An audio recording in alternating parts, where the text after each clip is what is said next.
పాటలు పాడి ఆరాధించడానికి దేవుడు మనకు మంచి అవసరము. ఆయుస్సు ఆరోగ్యం ఇచ్చే దేవునికి వందనాలు తెలియపరుచున్నారు.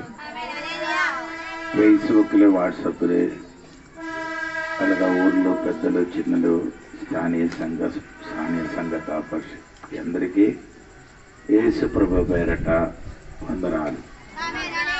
ప్రకటన గ్రంథము 11వ అధ్యాయం నుండి మనం నేర్చుకున్నాం. ఈ రాత్రి అక్కడి నుండి నేర్చుకోవడానికి నేను సిద్ధంగా ఉన్నాం. 11వ అధ్యాయము 1-2 వాక్యము చదివి మనం నేర్చుకున్నాం. మరియు ఒకడు చేతి కర్ర వంటి కొలకర్ర నాకిచ్చి, నీవు లేచి దేవుడు ఆలయమును బలిపీఠమును కొలత వేసి ఆలయములలో పూజించు వారిని లెక్క పెట్టుము. ఆలయమునకు వెలుపటి ఆవరణమును కొలత వేయక విడిచిపెట్టుము, అది అన్యులకు ఇయ్యబడెను.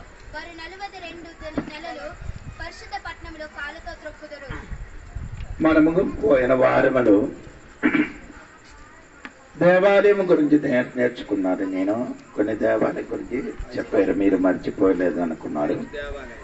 ఒకటి పరలోకములు ఉన్న దేవాలయము, అది మనకు ఎప్పుడు దేవుడు ఆ దేవాలయం కట్టారని మనకు తెలియదు. అదే మొదటి అని చెప్పారు. 2 ఎడారిలు గూడారం అంటే అండ్ దేవుడు సాక్ష్య కూడారం అని నేను చెప్పాను. 3వది సాలోమోను గారు కట్టిన దేవాలయం అని చెప్పారు.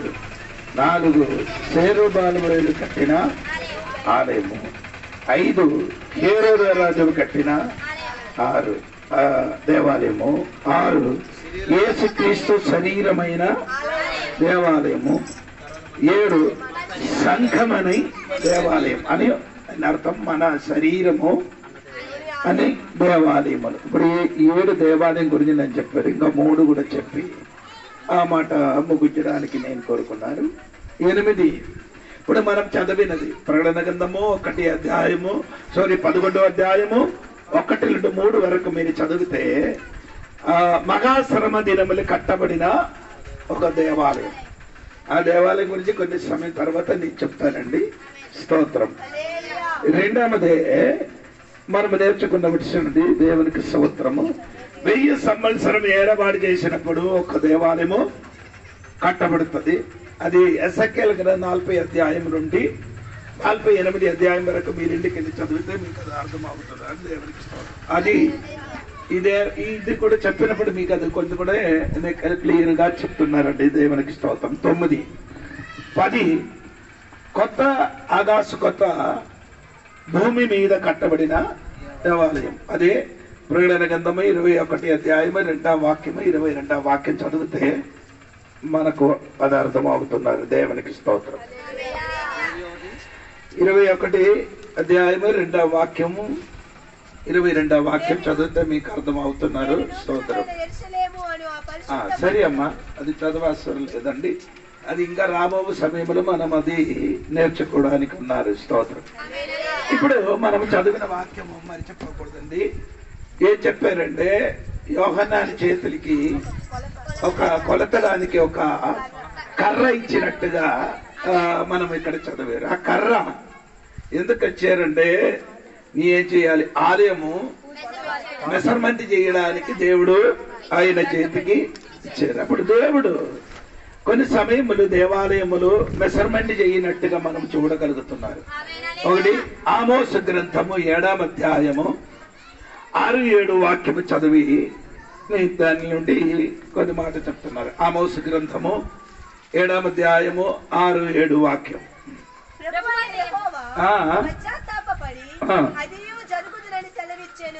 మరియు యెహోవా తాను మట్టపు గుండు చేత పట్టుకొని గుండు పెట్టి చక్కగా కట్టబడిన ఒక గోడ మీద నిలువబడి ఇట్లు దర్శన రీతిగా నాకు కనపరిచాడు. అక్కడ ఇప్పుడు దర్శనం కనబడుతున్నారా ఆమోసు? ఆ దర్శనం ఏమంటే ఒకటి చేతులు ఏముంది, మట్టపు గుండు ఒకటి చేతులు పట్టుకొని నిలబడుతున్నారంట. మట్టపు గుండు అంటే మీకు అందరికి తెలుసు. కాపీ మేస్త్రి గారి చేతిలో ఆ గుండుంది. ఆ గుండు చూసి వారు గోడ కడుతున్నారు. అది సరిగా ఉందా లేదా అని తెలియడానికి మట్టపు గుండ పట్టుకున్నారండి. స్తోత్రం.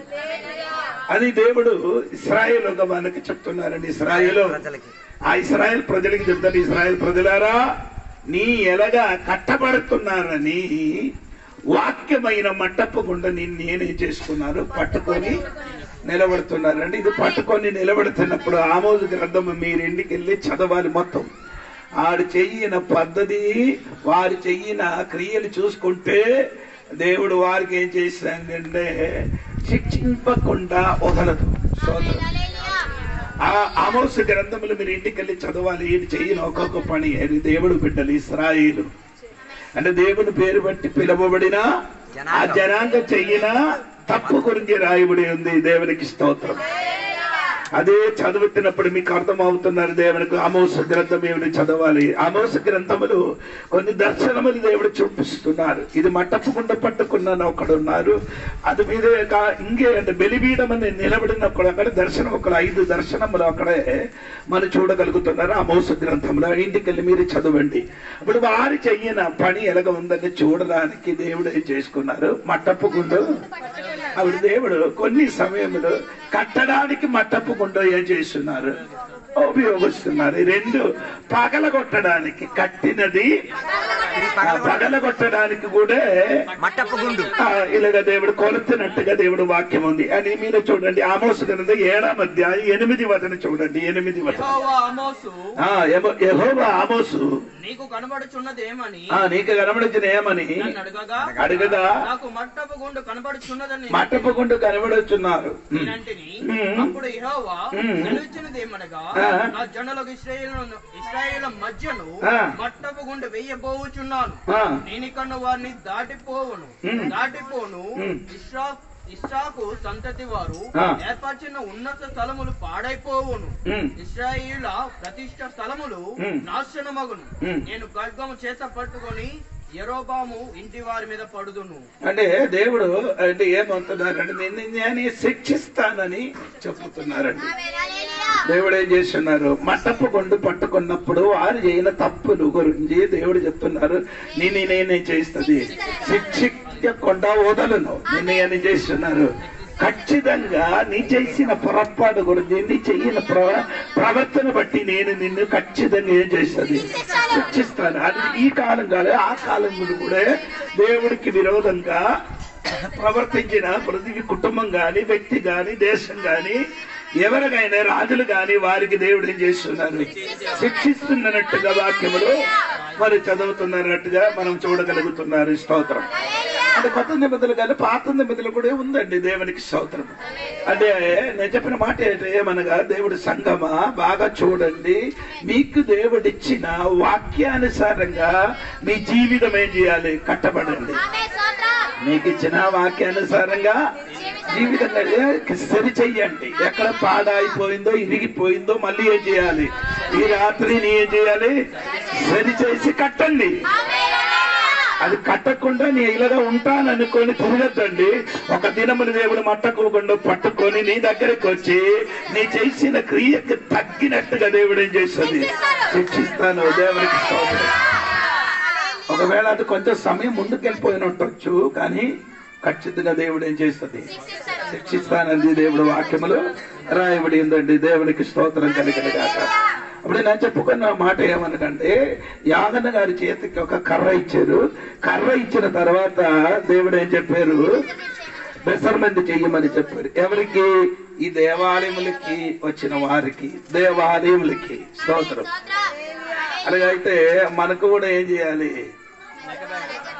ఆ మెజర్మెంట్ చేయాలి. నీ ఎలాగ పొడువుగా ఉందా, పొట్టుగా ఉందా, జీవితం ఎలాగా ఉందా, ఒకసారి ఏం చేయాలి, కొడతండి. అంటే మీరు అనుకున్నారు అయ్యగారు పొడవు గురించే చెప్తున్నారు. అది కాదు, పొడవు గురించి కాదండి. నీ జీవితము దేవుని వాక్య అనుసారంగా లోపల ఉండాలి. దేవుని వాక్యానుసారంగా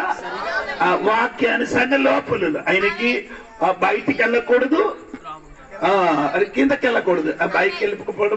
బయటికి వెళ్ళిపోతే అది కట్టు చేయడం. కిందకి వెళ్ళిపోతేనే అది కూడా కట్టేయాలి. ఇది లోపల ఉండాలి. దేవుని వాక్యం అది నాకు సరిగత్తు లోపల ఉండాలి. మొదలు ఏం చేయను, ఆ సరిగత్తు లోపల లేకుండా అటు ఇటు ఏం చేస్తున్నారు, ఆ ప్రయాణం చేస్తున్న కాబట్టి దేవుడు అటువంటి వాడికి ఖచ్చితంగా శిక్షిస్తాడు. దేవునికి స్తోత్రం కలిగింది. సరిగత్తు లోపల సంఘ బిడ్డలు ఉండాలి. స్తోత్రం అనగా ఉండడానికి ఇష్టం లేదు. దేవునికి స్తోత్రం. చాలా మంది వాక్యం దాటిపోవడానికి ప్రయత్నిస్తున్నారు. స్తోత్రం.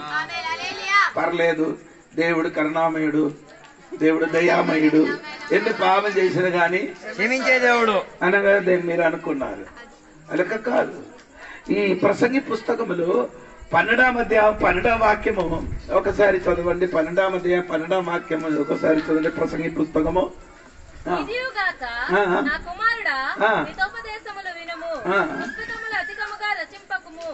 దానికి అంతము లేదు, విస్తారముగా విద్యాభ్యాసము చేయుట. ఎంత చదువుతున్నారు? 12వ వాక్యమా? సరే అమ్మా, నేను కూడా చూసుకున్నారు. మీరు చదవండి. మీరు చదవండి.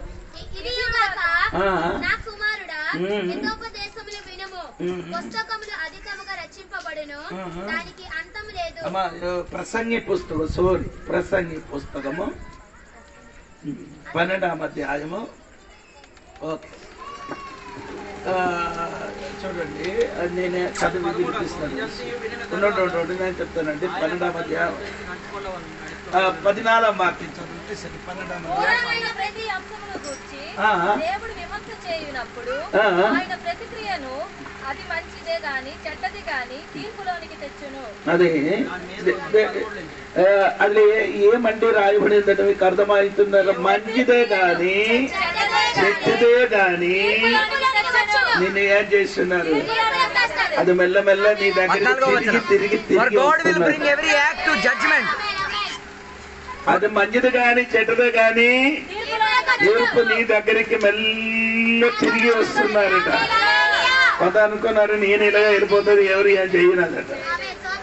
దేవుడే నాకు ఏం చేయని చర్చికి వచ్చి దేవా నేను తప్పు చేశారని చెప్తే వెంటనే దేవుడు క్షమించామని అనుకున్నారు. అది కాదండి, క్షమించిన దేవుడే.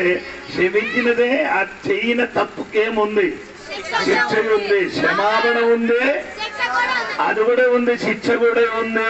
ఎంతమందికి తెలిసిందని నాకు తెలియదు. నీ చెయ్యిన ప్రతి పనికి, నీ శరీరములు చేసిన మంచిది గాని చెడ్డది గాని ప్రతి పనికి ఏముంది, తీర్పు. అది అర్థం శిక్ష ఉంది.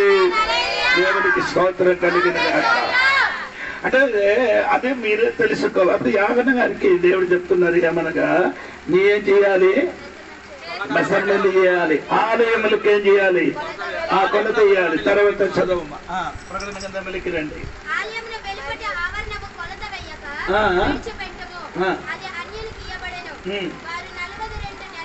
42 నెలలు పరిశుద్ధ పట్టణమును కారుతో ఎన్ని నెల, 42 నెల. 42 నెల అంటే దాదాపు ఎంత అవుతుంది, 42 months. 3.5 సంవత్సరము అన్నిలో ఏం చేస్తున్నారు, పరిశుద్ధ పట్టణములు కాలుతో తొక్కుతున్నారు. స్తోత్రం. దేవుడు పరిశుద్ధ స్థలం ఇప్పుడు ఎవరు తొక్కుతున్నారు? అన్ని. కొందరికి ఇప్పుడు కూడా ఏం చేస్తున్నారు, తొక్కుతున్నారు. కానీ తెలియదు. అంటే ఓషియా గ్రంథములు చదివినప్పుడు అన్యులు నీ బలం తింటున్నారట. అన్యులు నీ బలము తింటున్నారు. అది అందరికీ తెలియదు. బలం పోయినట్టే తెలియదు కానీ ఆడే అనుకున్నారు ఇప్పుడు కూడా నాకు బలం ఉందినట్టుగా. ఇప్పుడు అన్యులు ఏం చేసుకున్నారు, నిన్ను ఈ పరిశుద్ధ పట్టణము, పరిశుద్ధ దేవాలయము 3.5 సంవత్సరం ఏమవుతున్నారు, తొక్కుతున్నారని దేవుడు వాక్యములో రాయబడి ఉంది. దేవునికి స్తోత్రం కలిగింది కాక. అప్పుడు ఇది తొక్కుతున్నాడు కారణం కూడా మీరు తెలుసుకోవాలి. దేవునికి స్తోత్రం. అప్పుడు యెరూషలేము దేవాలయములకి 4 చోట్ల ఉంది, 4 స్థలం ఉంది. తెలిసిన దేవాలయం ఏముందండి? మొదటి స్థలం ఏమంటే అన్యుల కోసం సిద్ధపరిచిన ఒక స్థలం ఉంది. అన్యుల కోసము సిద్ధపరిచిన ఒక స్థలం. 2 స్త్రీల కోసము సిద్ధపరిచిన ఒక స్థలం ఉంది. 3వది ఇశ్రాయేల్ కొరకు సిద్ధపరిచిన ఒక స్థలం ఉంది. 4 యాజకుల కొరకు సిద్ధపరిచిన ఒక స్థలం ఉందిన్నట్టుగా దేవుడు వాక్యములు రాయబడి ఉంది. ఇప్పుడు నేను చెప్పినది మర్చిపోకూడదు. ఎన్ని స్థలం ఉంది దేవాలయానికి? 4. 1 యాజకులకున్న స్థలము, 2 ఇశ్రాయేలుకున్న స్థలము, 3 స్త్రీలకున్న స్థలము, 4 అన్యులకున్న. ఈ అన్యులకున్న స్థలము మొదటే వారి చేతికి ఇచ్చారు. వారు ఇప్పుడు ఏం చేసుకున్నారు? తొక్కుతున్నారు. ఇంకా 3 చోట్ల కూడా ఉన్నది. ఇంకా ఎన్ని చోట్ల కూడా ఉంది? ఈ 3 స్థలములు ఉంది. ఈ స్థలములు ఇప్పుడు అన్నిలు ఏం చేయబోతున్నారు? తొక్కబోతున్నారని దేవుడు వాక్యములు రాయబడింది. దేవునికి స్తోత్రం కలిగింది. అప్పుడు ఈ 3.5 సంవత్సరం అని చెప్పినది ఏమనగా, ఈ 3.5 సంవత్సరము ఈ అన్నిలు ఈ స్థలం ఏమవుతుంది? తొక్కుతున్నది. ఇప్పుడు మొత్తము ప్రకటన గ్రంథంలో మొత్తం ఉన్న సంగతి 7 సంవత్సరము. అంటే 3.5 సంవత్సరము మనం ముందుకు నేర్చుకున్నారు. ఇప్పుడు 3.5 సంవత్సరం గురించి మనం నేర్చుకున్నారు. దేవునికి స్తోత్రం. ఇప్పుడు ఈ 3.5 సంవత్సరములు అన్యులు ఈ స్థలం ఏమవుతున్నారు? తొక్కబోతున్నారు. దేవునికి స్తోత్రం కలిగిన గాక. దేవుని ఆరాధించిన స్థలము, దేవునికి మహిమపరిచిన స్థలము ఇప్పుడు అన్యులు ఏం చేస్తున్నారు? తొక్కుతుండడానికి కారణం ఎవరంటే ఆ దేవాలయములున్న దేవుడి బిడ్డల వలన. స్తోత్రం. ఎంతమందికి అర్థమైందండి నాకు తెలియదు. దేవునికి స్తోత్రం కలిగింది కాక. అందుకని ఈ రాత్రి దేవుడి బిడ్డలు మర్చిపోకూడదండి. దేవునికి స్తోత్రం. ఇంకా దానియేలు గ్రంథం కూడా మీరు చూడండి. 9వ అధ్యాయము 27వ వాక్యం కూడా చూడండి. దానియేలు గ్రంథము 9వ అధ్యాయము 27వ వాక్యం. అతడు ఒక వారం వరకు, ఒక వారం అంటే మీకు అర్థమైందా? దీని ముందుకు మనం నేర్చినది ఒక వారంలో ఎన్ని రోజు ఉంది? 7 రోజు అంటే దేవుని వాక్యం అసలు 7 సంవత్సరం. ఓకేనా? ఇప్పుడు 7 సంవత్సరం వరకు ఏం చేస్తున్నారు? అనేకులకు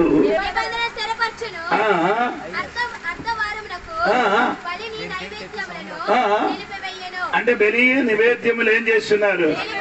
బంధిస్తున్నారు. దేవునికి అర్థం అంటే 3.5 సంవత్సరం ఏం చేయబోతున్నారు? ఇది ఆపుతుంది. అది తర్వాత చెప్తాను. దేవునికి స్తోత్రం కలిగింది కాక. ఇది 12వ అధ్యాయం 7వ వాక్యం కూడా చదవండి. 12వ అధ్యాయం 7వ వాక్యం. దానియేలు గ్రంథము 12వ అధ్యాయం 7వ వాక్యం.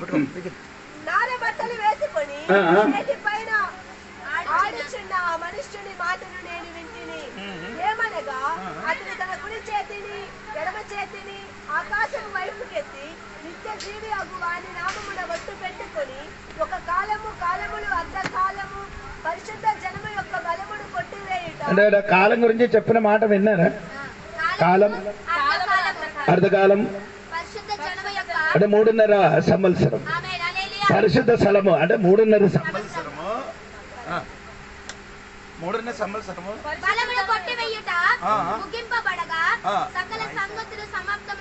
అంటే ఈ 3.5 సంవత్సరం ఏమవుతున్నారు? ఇది కొట్టివేయబోతున్నారు. దేవునికి స్తోత్రం. అప్పుడు నేను చెప్పిన మాట ఏమనగా దేవుని సంగమ బాగా విన్నారు. దేవునికి స్తోత్రం కలిగింది. ఇప్పుడు ఈ 3.5 సంవత్సరములు జరగబోతున్న సంగతి గురించి దేవునికి వాక్యంలో రాయబడి ఉందండి. అండి అంత్యక్రీస్తుతోని అండి ఇశ్రాయేలు ఏం చేస్తున్నారండి? ఒక ఉట్టంబడి చేసిన తర్వాత నేను చెప్తాను. దేవునికి స్తోత్రం కలిగిన కాక. అప్పుడు ఈ మనుషుడు ఏం చేస్తున్నారు? దేవాలయములు జరిగిన ఆ బలిలన్నీ ఏం చేస్తుంది? ఆపిస్తుంది. దేవునికి స్తోత్రం కలిగిన కాక. ఇది మీరు 2 తెస్సలోనికే పత్రికలకి రండి. 2 తెస్సలోనికే పత్రిక 2వ అధ్యాయం 3-4 వాక్యములు వినండి. 3-4 వాక్యం.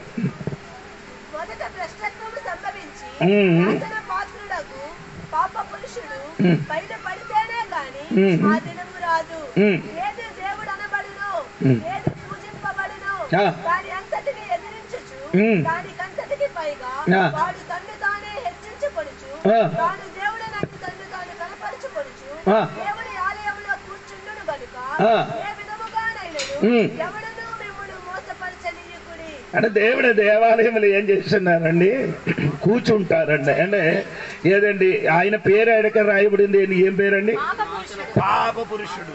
పాప పురుషుడు అంటే అదే అంటే ధర్మ విరోధి. పాప పురుషుడు అంటే ధర్మ విరోధి, అంధిక్రీస్తు ఆయన పేరండి. దేవునికి స్తోత్రం కలుగును. అందుకని నేను ఈ రాత్రి చెప్పిన మాట ఏమనగంటే, దేవుని సంగమా, ఈ ధర్మ విరోధి పాప పురుషుడు ఏం చేస్తున్నారంటే దేవాలయ లోపలికి ఏమవుతున్నారు, ఒక ఆయన రూపంలో ఒక మూర్తి కాడ ఉంచబడుతుంది. స్తోత్రం. దేవాలయ లోపలికి ఎవరు పడుతుంది? ఒక విగ్రహములు అక్కడ ఉంచుతున్నారు. అప్పుడే వీడికి బుద్ధి వస్తుంది. ఎవరికి? లేదు, ఇశ్రాయేలుకి ఎందుకు బుద్ధి వస్తుంది? ఇశ్రాయేలుకి ఎందుకు బుద్ధి వస్తున్నారు అంటే, నిర్గమకాండము మొదటి ఆజ్ఞ ఏమంటే 20 అధ్యాయం మొదటి ఆజ్ఞలు నా తప్ప అంటే అది ఆడికి తెలిసిపోతాయో దేవుడు తప్ప వేరే దేవుడు లేదు అంటే మూర్తికి పూజ చేయకూడదు, బలి అర్పించకూడదని తెలిసారు. ఇది తెలిసినప్పుడు ఈడేం చేసుకున్నారు, ఒక మూర్తికి అక్కడే పూజ పడుతుంది. అప్పుడు వీడికి బుద్ధి అవుతాయో మనం చేసిన తప్పు అయిపోయింది అన్నట్టు. దేవునికి స్తోత్రం. విగ్రహములు పెట్టినప్పుడు ఆడికి అర్థమైంది పోదు, ఇప్పుడు మనం చేసినది తప్పు అయిపోయిందండి. దేవునికి స్తోత్రం కలిగిన అప్పుడు ఇది తప్ప ఒప్పుకుంటే ఏటి ప్రయోజనం అవదు. స్తోత్రం. ఆయనతో ఈడేం చేశారు, ఒక ఉట్టంబడి చేశారు. అదే తర్వాత చెప్తాను. దేవునికి స్తోత్రం. హల్లెలూయా. మీరు కూడా కొన్ని విషయములు ఉటంబడి, కొన్ని విషయములు మాట్లాడిన కొన్ని వ్యక్తితోనే నీ సాంగత్యం పెట్టినప్పుడు బాగా ఏం చేయాలి, ఆలోచించాలి. ఒక 2 చుట్టూ ఏం చేయాలి, ఆలోచన. లేకపోతే ఏమవుతుంది, చివరికి తెలుస్తుంది. ఏమవుతుంది, చివరికి తెలుస్తుంది. స్తోత్రం. ఇప్పుడు బాధపడితే ప్రయోజనం ఉందా? ఇది ముందుకి ఏం చేయాలి, ఆలోచన. ఇప్పుడే కొందరు బాధపడుతున్నారు, అయ్యో నేనా పని చదివి ఉంటే బాగుంటారు అనుకునే, కానీ జరిగిపోయింది అని చేయన ముందుకు నీ ఏం చేయాలి, 2-3 ఆలోచించి నీ చేసి ఉంటే నీకు నీ పరిస్థితి ఎలాగా అవదు, అలాగే జరగదు. కానీ నీ ఏం చేయలేదు, ఎవరికి అడగకుండా నీకు తన్నిష్ట ప్రకారం నీ చేయను కాబట్టి మీకు ఇప్పుడు ఇదే అనుభవం అందులోకి వచ్చింది. దేవునికి స్తోత్రం. అలాగే ఇశ్రాయేలు కూడా అలాగే జరుగుతున్నది. దేవునికి స్తోత్రం. అలాగే జరగడానికి ఉన్న కారణం దేవుడి చిత్తం. స్తోత్రం. ఎందుకనగా దేవుడు మాట వినకుండా దేవుడు చెప్పినట్టుగా నడవలేను కాబట్టి దేవుడు ఇతనికి ఏం చేశారు, ఇశ్రాయేలుకి చెయ్యి వదిలేశారు. చెయ్యి విడిచిపెట్ట నీ ఎక్కడే వెళ్ళిపోవడానికి. స్తోత్రం. అలాగే వెళ్ళిపోయి అది క్రీస్తుకి వెతికి అంధిక్రీస్తుకి దొరికింది. ఎవరికి వెతికారు వాళ్ళు? క్రీస్తుని వెతికి అంధిక్రీస్తుకి దొరికిపోయింది. దేవునికి స్తోత్రం. హలో, ఇప్పుడు నాకు చెప్పబడిన మాట మీరు 1969లో ఆ స్థలము పడే యెరూషలేమైన పాత యెరూషలేమైన ఇశ్రాయేల్ చేతికి దొరికిందండి. 1969లో పాత యెరూషలేమి ఎవరి చేతికి దొరికింది? ఇశ్రాయేలుకి దొరికింది. ఆయన యుద్ధం చేసి ఆ యెరూషలేము వారి చేతికి దొరికింది. పొందుకున్నారు కానీ ఆ స్థలము ఇప్పుడు ఆ పాత యెరూషలేం అని చెప్పిన స్థలములో ఒక దేవాలయం ఉంది. ఏది దేవాలయం? క్రీస్తు పూర్వం. స్తోత్రం. 69. అందుకే నేను చెప్పిన మాట అంటే మీరు బాగా వినండి. స్తోత్రం.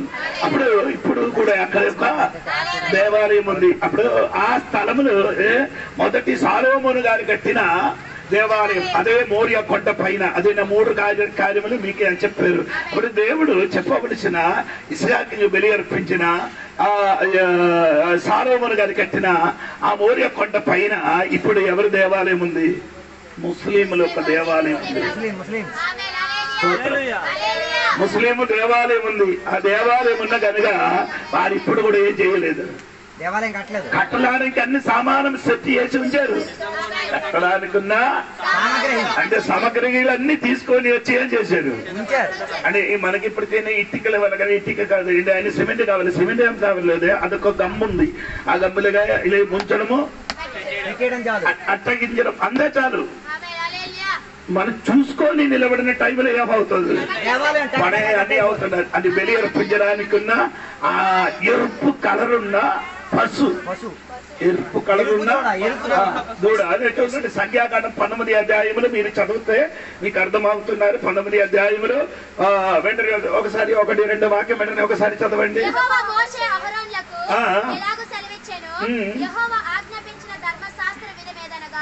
ఇశ్రాయేలుకు కలంకం లేనిదియో మచ్చ లేనిదియో ఎప్పుడు కాడి మోయినదైనా ఎర్రని పెయ్యను అంటూ ఎర్రని పెయ్యన ఎప్పుడుకైనా ఏం చేయకూడదు, ఏం చేయకూడదు, కాడి మోయను.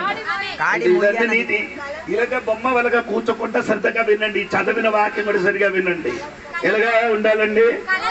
కలంగా ఉండాలి. కలగం ఏమంటే ఏ మచ్చ ఉండకూడదు. నేను రకరకాల ప్రశ్నకి చూడండి, వారికి ఏముంది? మచ్చ ఉంది. కానీ బలి అర్పించడానికి ఉన్న పశువును ఏముండకూడదు, కలగ ఏ మచ్చ ఉండకూడదు, ఇంకేం చేయకూడదు, కాడి మోయకుండా ఉండాలి. ఆ తర్వాత ఎర్రని పెయ్యను, అదే ఎర్రని పెయ్యను. ఇప్పుడు కూడా వారేం చేశారు, పాములు ఉంది, ఎర్రని పెయ్యను పెంచి ఉన్నారు. ఎందుకంటే ఇదే పెంచి ఉన్న కారణం అది. ఎప్పుడు దేవాలయం కట్టుతున్నారు అప్పుడు ఏం చేస్తున్నారు, బలిలు అర్పించాలి. కానీ దేవాలయం కట్టలేకపోతుంది. ఎందుకు కట్టలేకపోతుంది? రెండు కారణం. ఒకటి, అక్కడ ఇప్పుడు ఎవరి దేవాలయం ఉంది? ముస్లిం దేవుడు. అక్కడ ఆ దేవాలయం పడగొట్టిన అనుకో భయంకరమైన గొడవలు జరగబోతుంది, లోకముల మొత్తం యుద్ధం జరుగుతుంది. ఎందుకంటే ముస్లిం రాజ్యం అన్ని ఆడి చుట్టుపక్కల ఎవరున్నారు? ముస్లింస్ ఉన్నారండి. ఆడి మధ్యలో చిన్న రాజ్యం చుట్టుపక్క దాదాపు 21 రాజ్యం ఉంది వారి చుట్టుపక్క. ఎవరి చుట్టుపక్క?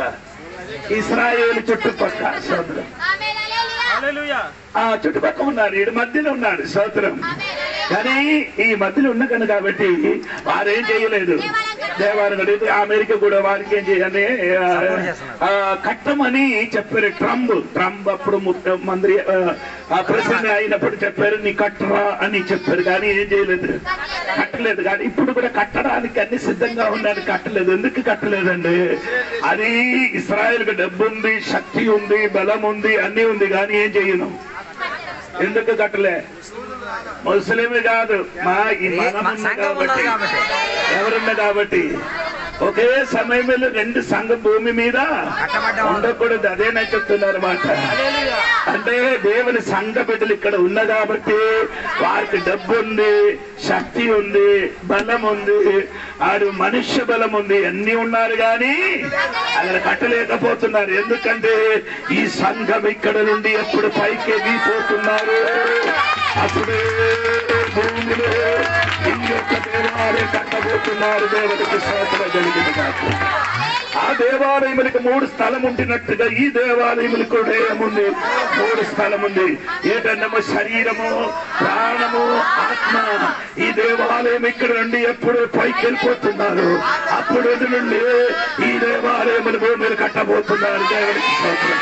ఈ రాత్రి మీరు ఎంతమందికి అర్థమవుతున్నారు నాకు తెలియదు. కానీ ఏ దేవుడు రాకడా సమీపించారని నేను ఇప్పుడు స్తోత్ర శక్తిగా చెప్పుతున్నాను. దేవుడికి హల్లెలూయా చెప్పండి. దేవుడు 6 రోజు దేవుడు పని చేసి 7వ రోజు దేవుడు ఏం చేసేది? అలాగా అయితే మనకు కూడా క్రైస్త అవసరమైంది. ఇప్పుడు 7వ రోజు అండి. 7వ రోజులు దేవుడు విశ్రమించినట్టుగా సంఘం కూడా ఈ భూమి విడిచిపెట్టి పరలోకములు ఏం చేయాలి? విశ్రమించాలి. స్తోత్రం. అందుకని చెప్పిన మాట ఏంటంటే, యేసయ్య ఈ కాలములో ఈ సమయంలో మన బ్రతుకు దినమని యేసయ్య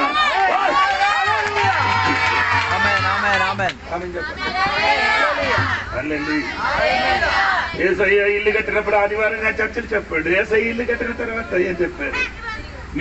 మీకోసం ఇల్లు నేను తిరిగి అక్కడ మీరు మనమందరూ వెళ్ళిపోవునవాడు, మనమందరూ వెళ్ళిపోయి ఏసయ్య మాత్రము అదే చెప్పాలి. వాడందరూ వెళ్ళిపోయినవాడు, యేసు మాత్రం ఆయన తిరిగి వచ్చినవాడు. ఎంత పెద్దలకు అర్థమవుతున్నారని ఇశ్రాయేలు దేశములు గద్దలు పెరుగుతున్నది. గద్దలు అంటే ఈగిల్స్ ఏమవుతుంది? వీటిలో పక్షిరాజు పెరుగుతున్నారట. ఈ పక్షిరాజులు పెరిగిన కారణం ఏమనగంటే వెతికేది వారు అందరికి వెతికి. అప్పుడు మున్ను సంవత్సరములన్నీ పక్షిరాజు గుడ్డులు వేసి 1, 2 ఉంది. ఒక గుడ్డే 2 గుడ్డు. ఇప్పుడు కాదు 7, 8 గుడ్డులు వేస్తున్నారు. ఒక్క గుడ్డులు గుడుకు ఏమవలేదు, పాడైపోలే. అన్ని గుడ్డులు ఏమవుతున్నారు? పిల్లలు బయటకు వస్తున్నారు. స్తోత్రం. ఆడికి తెలియదు, మనకు తెలిసిపోయింది. దేవుడికి స్తోత్రం.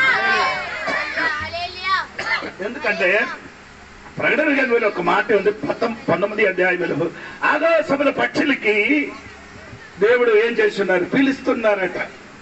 అవునా? దొరికిందా?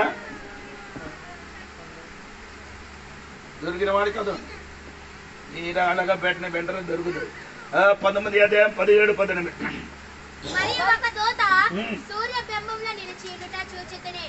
అతడు గొప్ప శబ్దంతో ఆర్భటించి రండి, రాజుల మాంసమును, సహాధిపతుల మాంసమును, బలిష్ఠుల మాంసమును, గుర్రముల మాంసమును, వాటి మీద కూర్చుండు వారి మాంసమును, స్వతంత్రులదేమి, దాసులదేమి, కొద్దివారిదేమి, గొప్పవారిదేమి, అందరి యొక్క మాంసమును తినుటకై దేవుని గొప్ప విందులో కూడి రండని ఆకాశ మధ్యమందు ఎగురుచున్న సమస్త పక్షులను పిలిచారు. చెప్పండి.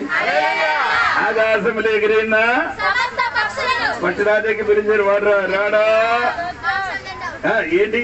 దేవుని గొప్ప విందుకు. దేవుడి గొప్ప విందు. విందు బైబిల్ ఉందండి, 4 విందు ఉందండి. స్తోత్రం. ఒక విందు మనం ఆదివారం తింటుందండి. కొందరే ఆదివారం ప్రభు బల్లకారి, అదొక విందండి. దేవునికి స్తోత్రం చెప్పదండి. అది తిన్నారండి, అది ముందుకు డిక్లేర్ చేయాలి. ముందుకు వచ్చిన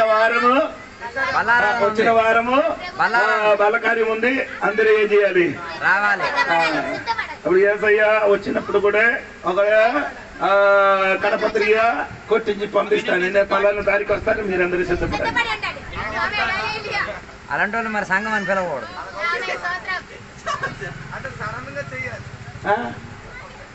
సడన్ గా చేస్తే నీ అర్థం అవుతుంది, నీ రెడీ ఉందా లేదా. కొందరిగా వల్లగారి గారు వచ్చినప్పుడు ఇలా కిందకు కూర్చున్నారు, కొందరికి అంటే ఇంటికి పంపిస్తున్నారు. రాలేకపోతే ఇంటికి ఇదేంటి రొట్టియా, ఇదండి టిఫిన్ బాక్స్. కొందరికి ఇప్పుడు కూడా తెలివితేటలేదు, ఎలాగ చేయాలి, ఇది వంట వల్లకార్యం. ఇప్పుడు నేనే ప్రభు వచ్చి నడిపించిన వాడు. నేను తిన్న తర్వాత నీ ఎంత పెద్దలు వచ్చిన కానీ ఇవ్వను. ఎందుకు మనం అక్కడే క్లోజ్ అయిపోయింది. దేవునికి క్లోజ్ అయిన తర్వాత మళ్ళీ అది విప్రం. స్తోత్రం. అది కొందరికి తెలియదు. 5-6 తిన్న తర్వాత ఏదో ఎవరు వస్తారో తీసుకో.